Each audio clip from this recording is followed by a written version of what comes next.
Hello, and thanks for tuning in. I'm Larry Tritell, and welcome to Larry's Music Stories. This is the story of a classic song, See You in September. The song was written by Sid Wayne and Sherman Edwards. It was first released in 1959 by the Tempos. Their version went up to number 23 in the USA.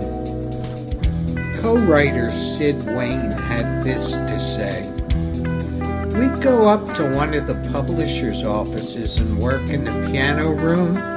We'd sit around saying to each other, 'What do you want to write today, a hit or a standard?' And when I met up with Sherman Edwards and said, 'What do you want to write?' he said, 'I'd like to write a song called See You in September.' It needed to be written. It was boiling inside of us.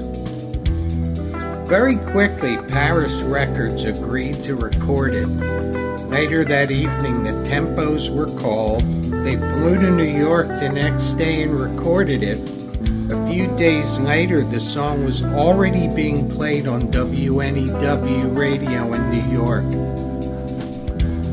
The most popular version of this song was by The Happenings, and their single, released in 1966, went up to number 3 in the USA and all the way up to number 1 in Canada and Brazil.